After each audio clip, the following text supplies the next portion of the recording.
വിവിധ ആവശ്യങ്ങൾ ഉന്നയിച്ച് സമരം ഘടിപ്പിച്ച് Kerala government medical college teachers association ആരോഗ്യ വകുപ്പ് മന്ത്രിയുമായുള്ള ചർച്ച പരാജയപ്പെട്ടതോടെയാണ് OP ബഹിഷ്കരിച്ചുള്ള ഡോക്ടേഴ്സിന്റെ പ്രതിഷേധം നടത്തുന്നത്.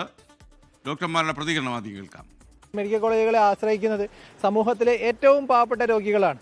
യാതൊരു അത്താണിയുമില്ലാത്ത രോഗികൾക്കുള്ള അത്താണിയാണ് ഈ മെഡിക്കൽ കോളേജുകൾ. അത്തരം മെഡിക്കൽ കോളേജുകൾ ഉണ്ടാക്കുമ്പോൾ അവിടെ ആവശ്യത്തിന് തസ്തികകൾ സൃഷ്ടിച്ച് അവയെ മികവിൻ്റെ കേന്ദ്രങ്ങളാക്കുന്നതിന് പകരം കേവലം തട്ടിക്കൂട്ട് പെട്ടിക്കടകൾ പോലുള്ള മെഡിക്കൽ കോളേജുകളെ ആക്കിക്കൊണ്ട് മെഡിക്കൽ വിദ്യാഭ്യാസ രംഗത്തെ തകർച്ചയുടെ പടുകുഴിയിലേക്ക് തള്ളിവിടാൻ സംഘടന ഒരിക്കലും അനുവദിക്കുകയില്ല എന്നുള്ളതിൻ്റെ സമരപ്രഖ്യാപനം കൂടിയാണ് ഈ പ്രതിഷേധങ്ങൾ. ഞങ്ങളുടെ ശമ്പള പരിഷ്കരണ കുടിശ്ശിക 2016 മുതൽ 2016 ജനുവരി മുതൽ 2020 സെപ്റ്റംബർ വരെയുള്ള 4.5 വർഷത്തെ കുടിശ്ശിക ബാക്കി എല്ലാ സർക്കാർ ഉദ്യോഗസ്ഥർക്കും നൽകിയപ്പോൾ ഞങ്ങൾക്ക് മാത്രമായി നിഷേധിക്കപ്പെടുകയാണ് ഉണ്ടായത്. ആ ഒരു ഇരട്ട നീതിക്കെതിരെ, നീതി നിഷേധത്തിനെതിരെ കൂടിയാണ് സമരം. കാഷ്വാലിറ്റി, ലേബർ റൂം, ICU ഉൾപ്പെടെ അടിയന്തര സേവനങ്ങളൊന്നും മുടങ്ങില്ല. ഡോക്ടേഴ്സിന്റെ പ്രതിഷേധത്തിൽ ആശുപത്രിയിലെത്തിയ രോഗികൾ വലഞ്ഞു. ഇല്ല, ഡോക്ടർ ഇല്ലായിരുന്നു. PG ഡോക്ടർമാരെ നടത്തുന്നു, മെയിൻ ഡോക്ടർമാരും ഇല്ല. ബുദ്ധിമുട്ട് തന്നെ. ഇല്ല അത് ഞാൻ അറിഞ്ഞില്ല. കഴിഞ്ഞ ആഴ്ച വന്നപ്പോൾ അവർ ഡേറ്റ് മാറ്റിയിട്ടേക്കുകയായിരുന്നു. ബുധനാഴ്ച വന്നപ്പോൾ വ്യാഴാഴ്ച ആയി. വീണ്ടും അങ്ങനെ ഇന്ന് വന്നു. ഇന്ന് ഡോക്ടർമാരില്ലാത്ത അറിയില്ല. തിങ്കളാഴ്ച വരണ്ടാന്ന് പറഞ്ഞ് ഇന്ന് വരാൻ പറഞ്ഞ അറിയാതെ വന്നതാണ്. ഞങ്ങളിപ്പോ എത്രയോ ദൂരത്തുനിന്ന് വരിക, ഇവിടെ എത്തിയപ്പോൾ ഞങ്ങൾക്ക് ഈ അനുഭവം ഉണ്ടായത്. തിരുവനന്തപുരം മെഡിക്കൽ കോളേജ് ആശുപത്രിയിൽ നിന്ന് MG പ്രതീഷും കോഴിക്കോട് മെഡിക്കൽ കോളേജ് ഹോസ്പിറ്റലിൽ നിന്ന് നിഖിൽ പ്രവേശും തത്സമയം ചേരുന്നു. ആദ്യം പ്രതീഷിലേക്ക്. പ്രതീഷ്, ഒരുപാട് രോഗികൾ വലഞ്ഞോ?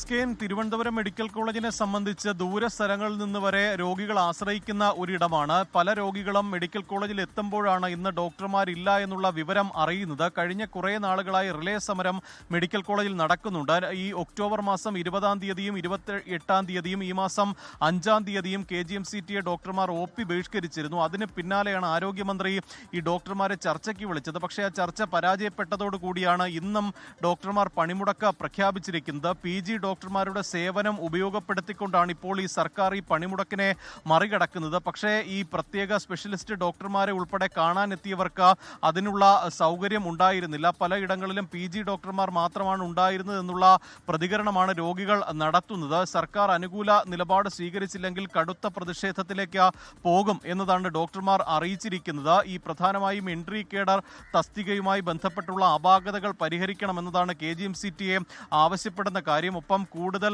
നിയമനങ്ങൾ PSCക്ക് വിടണം, ഈ ശമ്പള കുടിശ്ശിക എത്രയും വേഗം നൽകണം. ഇതാണ് ഇവർ മുന്നോട്ട് വയ്ക്കുന്ന ആവശ്യങ്ങൾ. ഈ വരുന്ന ആഴ്ചയും ഈ KGMCTA സമരം പ്രഖ്യാപിച്ചിട്ടുണ്ട്. അങ്ങനെയെങ്കിൽ കൂടുതൽ മെഡിക്കൽ കോളേജുകളിൽ ഈ രോഗികൾ കൂടുതൽ വലയുന്ന ഒരു സാഹചര്യത്തിലേക്ക് വരും. അതുകൊണ്ട് എത്രയും വേഗം സർക്കാർ വീണ്ടും ഇടപെട്ട് ഈ പ്രശ്നത്തിന് പരിഹാരം കാണണം എന്നുള്ള ആവശ്യമാണ് ഡോക്ടർമാർ ഉന്നയിക്കുന്നത്. തിരുവനന്തപുരം മെഡിക്കൽ കോളേജിനെ സംബന്ധിച്ച് ഈ രോഗികൾ ഭാഗികമായെങ്കിലും ഇന്ന് രാവിലെ വലഞ്ഞിട്ടുണ്ട്. SKN. Thank you MJ Pratheesh. ഇനി കോഴിക്കോട് മെഡിക്കൽ കോളേജ് ഹോസ്പിറ്റലിൽ നിന്ന് നിഖിൽ പ്രമേഷ് കൂടി ചേരുകയാണ്.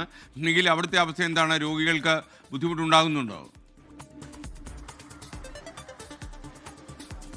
തീർച്ചയായിട്ടും കോഴിക്കോട് മെഡിക്കൽ കോളേജ് എന്ന് പറയുമ്പോൾ മലബാറിലെ വിവിധ ജില്ലകളിൽ നിന്ന് ഇവിടേക്ക് രോഗികൾ എത്താറുണ്ട്. ഒരു വലിയ അവരുടെയൊക്കെ ഒരു ആശ്രയ കേന്ദ്രമാണ്. അപ്പോൾ സ്വാഭാവികമായിട്ട് ഇപ്പോൾ ഈ ഡോക്ടർമാർ തന്നെ വ്യക്തമാക്കുന്ന ഒരു കാര്യമുണ്ട്, അവർക്ക് ചില ബുദ്ധിമുട്ടുകൾ രോഗികൾക്ക് ഉണ്ടാവുമെന്ന് ഞങ്ങൾക്കറിയാം. പക്ഷേ ഞങ്ങളെ സംബന്ധിച്ചിടത്തോളം മറ്റു വഴികളില്ല എന്നാണ് അവർ പറയുന്നത്. ഇപ്പോൾ നമ്മൾ കോഴിക്കോട് മെഡിക്കൽ കോളേജ് ഹോസ്പിറ്റലിന് മുന്നിൽ, ഈ കോളേജിൻ്റെ മുന്നിൽ നമ്മൾ ഈ KGMCTയിൽ വരുന്ന ഡോക്ടർമാരുടെ ഒരു പ്രതിഷേധ യോഗമാണ് നമ്മൾ കാണുന്നത്. ഇവരുടെ സംസ്ഥാന നേതാക്കളടക്കം ഇവിടെ എത്തിച്ചേർന്നിട്ടുണ്ട്. പരിപൂർണമായി ഈ ദിവസം ഈ പണിമുടക്കിലേക്ക് കാര്യങ്ങൾ പോകും. ജൂനിയർ ഡോക്ടർമാരുടെ സേവനം മാത്രമാണ് നിലവിലത്തെ സാഹചര്യത്തിൽ ലഭ്യമായിട്ടുള്ളത്. നമ്മൾ നേരത്തെ പ്രതികരണങ്ങളിൽ തന്നെ കണ്ടതാണ്, ആളുകളൊക്കെ പറഞ്ഞത് തങ്ങൾ സ്വാഭാവികമായിട്ടും ഇവിടേക്ക് എത്തുന്നത്, മെഡിക്കൽ കോളേജിലേക്ക് എത്തുന്നത് ഏറ്റവും പ്രാവീണ്യമുള്ള, ഏറ്റവും എക്സ്പീരിയൻസ് ഉള്ള ഡോക്ടർമാരുടെ സേവനത്തിന് വേണ്ടിയിട്ടാണ്. പക്ഷേ ഇവിടെ എത്തിച്ചേർന്നപ്പോൾ ജൂനിയർ ഡോക്ടർമാർ മാത്രമേ ഉള്ളൂ എന്നാണ് അറിയാൻ കഴിഞ്ഞത്. അതുകൊണ്ട് തന്നെ പലരും മടങ്ങി പോകേണ്ടുന്ന ഒരു സാഹചര്യമൊക്കെയാണ്. അവരെ സംബന്ധിച്ചിടത്തോളം ഈ മെഡിക്കൽ കോളേജിലേക്ക് എത്തുമ്പോൾ ഇങ്ങനെ മുതിർന്ന ഡോക്ടർമാരില്ല എന്ന് പറയുമ്പോൾ വലിയ പ്രയാസമുണ്ട്. എന്നിരിക്കെ പോലും ഈ സമരവുമായി മുന്നോട്ട് പോകാൻ തന്നെയാണ് തീരുമാനം. തങ്ങൾക്ക് ഇതുവരെ ആരോഗ്യവകുപ്പ് നൽകിയിട്ടുള്ള ഉറപ്പുകളൊന്നും തന്നെ പാലിക്കപ്പെടുന്ന സാഹചര്യം ഉണ്ടായിട്ടില്ല. വിവിധ പ്രതിസന്ധികൾ തങ്ങൾ നേരിടുന്നു, അതിനൊന്നും ഒരു പരിഹാരം ഉണ്ടായിട്ടില്ല. പുതിയ മെഡിക്കൽ കോളേജുകൾ അങ്ങിങ്ങ് തുറക്കുന്നുണ്ടെങ്കിലും അതൊക്കെ ഒരു തട്ടിക്കൂട്ട് സംവിധാനമായി മാറുന്ന സാഹചര്യം ഉണ്ടാവുന്നു തുടങ്ങിയ പരാതികളൊക്കെയാണ് ഇപ്പോൾ ഡോക്ടർമാർ ഉന്നയിക്കുന്നത്. ഇതിന്റെ പശ്ചാത്തലത്തിലാണ് അവരുടെ പ്രതിഷേധം ഇപ്പോൾ പുരോഗമിക്കുന്നത്. ഇതിപ്പോൾ 4-ാം തവണയാണ് ഇത്തരത്തിൽ OP ബഹിഷ്കരണം നടത്തിക്കൊണ്ട് ഒരു പ്രതിഷേധത്തിലേക്ക് പോകേണ്ടുന്ന സാഹചര്യം ഉണ്ടായിട്ടുള്ളത്.